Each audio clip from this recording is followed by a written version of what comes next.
سلام، به کانال خودتون مارتین خوش اومدید. آموزش ما در مورد تعمیر آمپلیه. میدونم خیلی سخته ولی یاد میگیرید. در کنار ما اگه باشید میتونید بهتر و کاملتر بشید.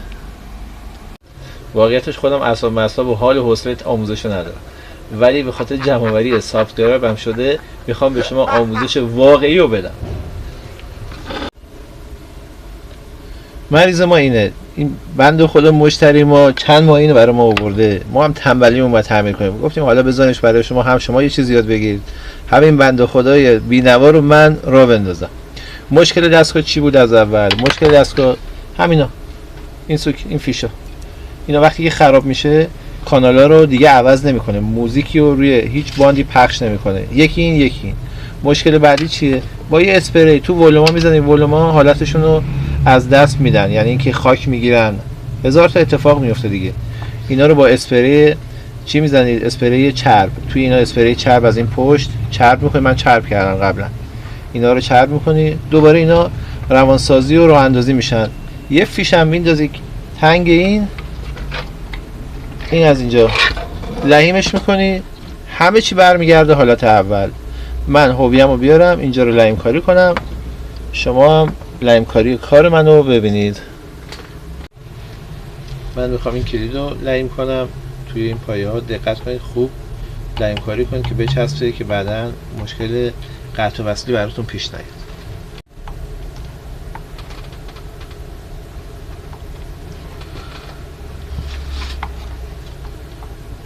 حتما دقت کنید پایه هاتون خوب بچسبه. اگر یه زمانی حس کردید که چسبندگی کمه، حتما از روغن استفاده کنید. این روغن باعث میشه که دستگاه کاملا اون قطعه رو میگم خوب به پایه ها بچسبه. ببینید چقدر سریع و راحت میچسبه. این روغن باعث میشه که سرعت کارتون بره بالا. ولی در نهایت وقتی که این کار رو تموم کردید، حتما یادتون نره اینجا رو با تینر و یک مسواک تمیز کنید که بعدا اتصال یه چیزی براتون پیش نیاد. میدونید که دیگه اگه اتصال مشکل پیش بیاد، احتمال داره که خرابی بیشتری پیدا کنید. اون موقع است که دیگه کارتون زاره. من با تینر این 10,000 20,000 رو فرق نمیکنه، اینو باید تمیز کنید که بتونید اگه روغنی قری چیزی اضافه اینجا ریخته باشه. دومی هم در آوردم، برای خودش ضخیم‌تره، اینی که از بازار گرفتم پایه‌هاش نازک‌تره. مهم نیست، مهم عملکرد کاره. پایه‌های اضافه رو میگیرم از این چند پایه‌ای که این زیره، دوباره همون کارهای قبلی رو انجام میدم و برای اینکه وقت شما هم گرفته نشه میریم برای قسمت بعدی.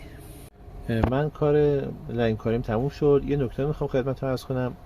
موقعی که میخواید خارج از خودرو برق بدید و اینو تست کنید، ما یه منفی داریم، 2 تا مثبت داریم. برای اینکه این موضوع برامون اشتباه نشه حتما توجه کنید به منفی. کابل منفی رو من به منفی میزنم، مثبت ها رو به هم وصل کردم، چون یکیش ریموته، یکیش هم میشه برق مثبت دستگاه. ولتاژ بالا میبرم روی 12 ولت با منبع تغذیه که بتونیم این چراغ روشن داشته باشیم. چراغ سبز رنگ، چراغ سبز که روشن باشه نشونه این که حدودا دستگاهمون سالمه. من کابل ایوی مون رو وصل میکنم، حالا آرسی میگن ایوی میگن، حالا هر کسی یه اصطلاحی داره.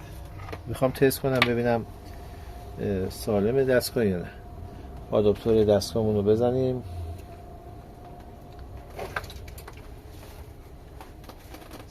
من روشن کردم، حالا یه موزیک داره پخش میشه.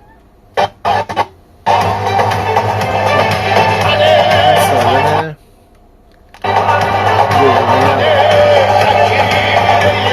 تست کردیم درست شد. حالا بریم سراغ این یکی فیشامون، اینا هم تست بگیریم.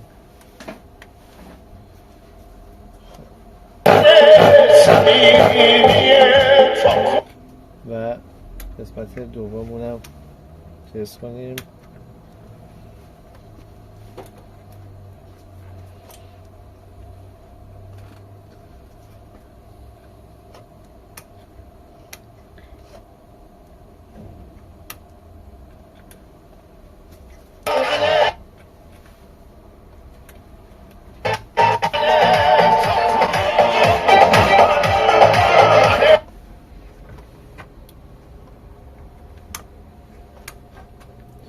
احتمالاً یه قطعی تو مدار داریم. اینو برطرف میکنم، عیبشو به شما میگم.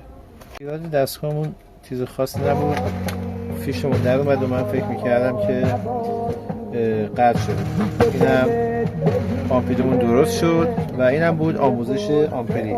اگر از این ویدیو خوشتون اومد سابسکرایب کنید، لایک کنید، زنگوله رو بزنید برای دیدن ویدیوهای جدید.